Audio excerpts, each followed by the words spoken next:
Concept Raju. നിങ്ങളുടെ കള്ളസാക്ഷി പറഞ്ഞതുകൊണ്ട് സന്ധ്യാറാണി എന്ന് പറഞ്ഞ കുട്ടി മരണപ്പെട്ടു. SI ഇൻസ്പെക്ടർ പ്രഭാകർ സാഗർ എന്ന് പറയുന്ന ഒരു ചെറുപ്പക്കാരനെ സ്റ്റേഷനിൽ കൊലപ്പെടുത്തിയിട്ട് മദ്യപിച്ച് വാഹനം ഓടിച്ചു എന്ന കാരണം പറഞ്ഞ് ആ കേസ് ഫയൽ ക്ലോസ് ചെയ്തു.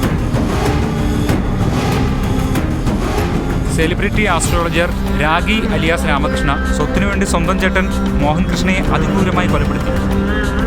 Famous gynaecologist doctor Sudha operation നടത്താൻ പണം കെട്ടാൻ വൈകിയതിനെ തുടർന്ന് സർജറി നടത്താതെ ഒരു പാവപ്പെട്ട പെൺകുട്ടിയെ മരണത്തിലേക്ക് തള്ളിവിട്ടു.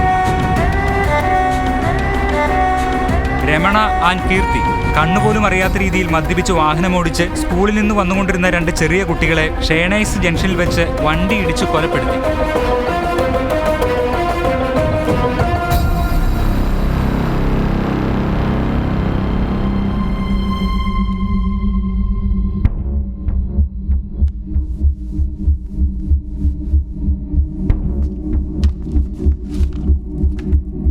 ഈവന്റ് മാനേജർ അശോക് ചക്രവർത്തി.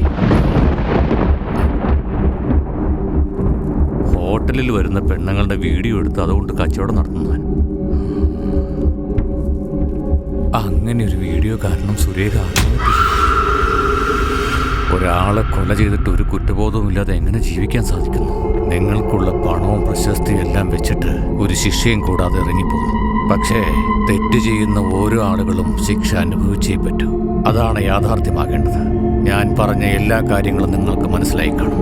നിങ്ങൾക്ക് മനസ്സിലാകാത്ത എന്താണെന്നറിയോ? ഇതാണ് നിങ്ങളുടെ അവസാന ദിവസം.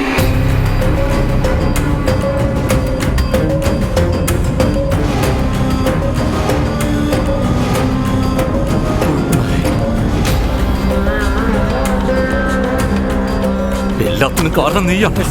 എന്താടാ നീ കളിപ്പിക്കുകയാണ്? ഈവന്റിന് ഞങ്ങളെ വിളിച്ച നീയല്ലേ? ഒരു ദിവസം മുമ്പ് എനിക്കൊരു മെയിൽ വന്നിട്ടുണ്ടായിരുന്നു സാർ.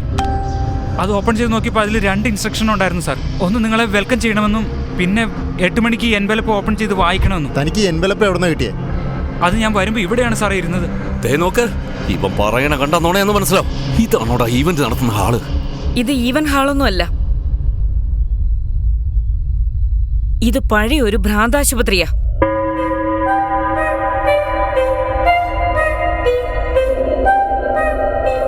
1970s ഗ്രാമത്തിന് വെളിയിൽ മനോനില തെറ്റിയവർക്ക് ഒരു ഹോസ്പിറ്റൽ നിർമ്മിച്ചിരുന്നു. അത് കുറച്ചുനാള് നല്ല രീതിയിൽ പ്രവർത്തിച്ചിരുന്നു. അപ്പോഴാണ് മെന്റൽ പേഷ്യൻസിനെ കൗൺസിലിംഗ് ചെയ്യുന്നതിന് വേണ്ടി റഷ്യയിൽ നിന്നൊരാളെ കൊണ്ടുവന്നത്. ആ കൗൺസിലർ അവിടുത്തെ വാർഡനുമായി ചേർന്ന് അവിടുത്തെ എല്ലാ പേഷ്യൻസിനും ഭ്രാന്ത് കൂടുതലാണെന്നും അതുകൊണ്ടാണ് അവരൊക്കെ അങ്ങനെ നടക്കുന്നതെന്നും പറഞ്ഞു. അതുകൊണ്ട് എക്സ്ട്രീം ടോർച്ചർ മെത്തേഡാണ് അദ്ദേഹം അവരിൽ ഉപയോഗിച്ചത്.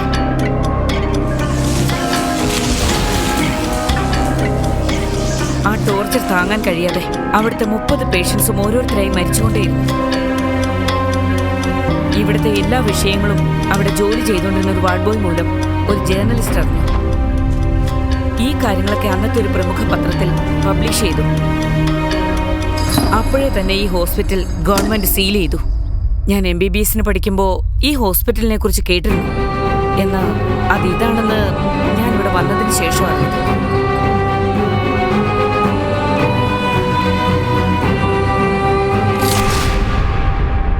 മെന്റൽ അസൈലോ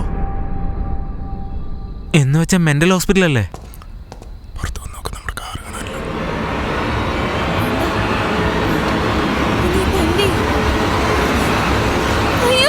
എന്ത് പറഞ്ഞിട്ടാടാ ഈ പെണ്ണ് ഇങ്ങനെ കിടന്ന് കരയുന്നേ? നമ്മൾ വന്ന കാറ് കാണാനല്ല സാറേ. ശല്യായല്ലോ. അതെ, എന്തിനാ കരയുന്നേ? ഇവിടെ എന്റെ കാറുണ്ടല്ലോ, അതിൽ നമുക്ക് പോവാം. അവിടെ പാർക്കിങ്ങിൽ ഒരു കാറും ഇല്ല ബ്രോ. ഒരു കാറും ഇല്ലേ? അപ്പൊ എന്റെ കാറിലുണ്ടായിരുന്ന കൂപ്പൺസോ?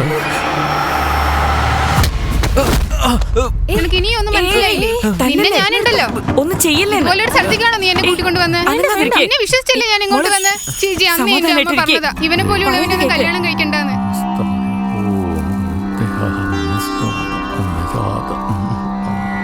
എന്താ ചെയ്തോണ്ടിരിക്കുന്നേ? ഗ്രഹങ്ങളുടെ നിലയെക്കുറിച്ച് നോക്കുമ്പോൾ ഇന്നത്ര നല്ല ദിവസമല്ലാന്ന് തോന്നുന്നു. നല്ല ദിവസം അല്ലെന്നോ? അതെ. അങ്ങനെയാണെങ്കിൽ എന്തിനാണോ ഇവിടേക്ക് വന്ന നായിന്റെ മോനെ? നീ സമ്മതിച്ചോണ്ട് മാത്രമല്ല ഞങ്ങൾ എല്ലാവരും ഇവിടേക്ക് വന്നത്. എന്നിട്ടിപ്പോ ഗ്രഹങ്ങളുമായി ഡിസ്കഷൻ ചെയ്യാണോ നീ? ഒരു നല്ല ദിവസം പോലും കണ്ടുപിടിക്കാൻ പറ്റാത്ത നിന്നെ വലിയ സെലിബ്രിറ്റി ആസ്ട്രോളജർ ആണെന്നുള്ള പേരും. കോളിവുഡിലെ വലിയ ഹീറോസിന്റെ പടം ഫ്ലോപ്പ് ആവുന്നു. ഒരു ഹീറോയും ഹീറോയിനും കല്യാണം കഴിച്ചാലേ ഡിവോഴ്സ് ആവുന്നു. ആ പാർട്ടി ജയിക്കുന്നു, ഈ പാർട്ടി തോൽക്കുന്നു. ഇതൊക്കെ ആരാടാ നിന്നോട് ചോദിച്ചേ? നിന്നോട് സംസാരിക്കല്ലടാ. ഏതൊരുത്തം കൊല്ലുന്ന് പറഞ്ഞോണ്ട് എല്ലാരും പേടിച്ചു ഇരിക്കാൻ പോകണോ? പുറത്ത് വണ്ടി ഉണ്ടെങ്കിലും ഇല്ലെങ്കിലും ഞാൻ പുറത്തേക്ക് പോവാ. നിങ്ങളുടെ ധൈര്യമുള്ളവർക്ക് എന്റെ കൂടെ വരാം. വരാത്തവന്മാരിവിടെ കിടന്ന് ചത്താ മതി. സാറേ ഞാൻ വരാം സാറേ. സാറേ പുള്ളി ഒരു പോലീസല്ലേ, പുള്ളിയുടെ ഈ തോക്കൊക്കെ ഉണ്ടാവും. പുള്ളിയുടെ കൂടെ പോണതാ സേഫ്.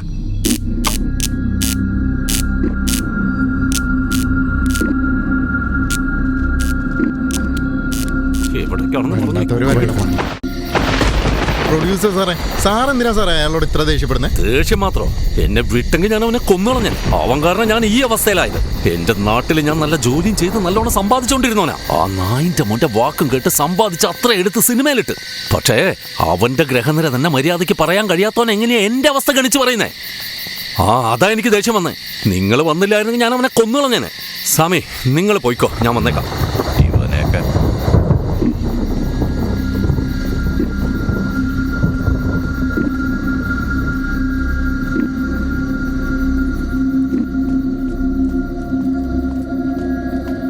കുറച്ചു നേരം ഇവിടെ ഇങ്ങനെ ഇരിക്കുക സാറേ. കാല് വേദന എടുക്കുന്നു. അമ്മേ അയ്യോ.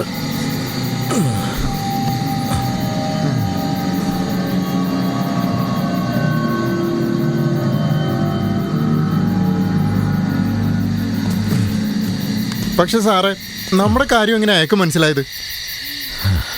എന്താണേലും തെറ്റ് നമ്മുടെ ഭാഗത്താ. ഏതോ ഒരുത്തൻ എന്തോ പറഞ്ഞ് വിളിച്ചപ്പോൾ ഒന്നും അന്വേഷിക്കാതെ നമ്മൾ ഇങ്ങോട്ട് ഇറങ്ങി പുറപ്പെട്ടതല്ലേ?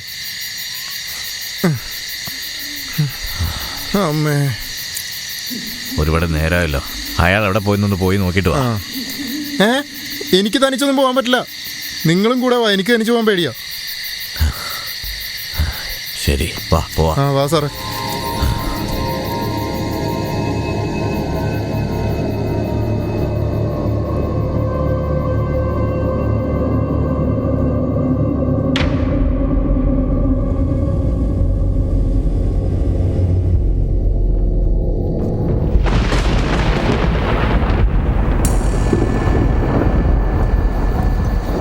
പ്രൊഡ്യൂസർ സാറേ, പ്രൊഡ്യൂസർ സാറേ, പ്രൊഡ്യൂസർ സാറേ. അമ്മേ അയ്യോ.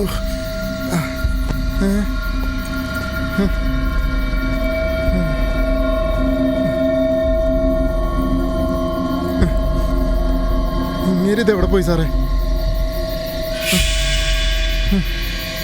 അതെ, നിന്റെ തലയിൽ നിന്നെന്താ രക്തം വരുന്ന? രക്തം? എന്തു പറ്റിയതാ സാറേ? ഇത്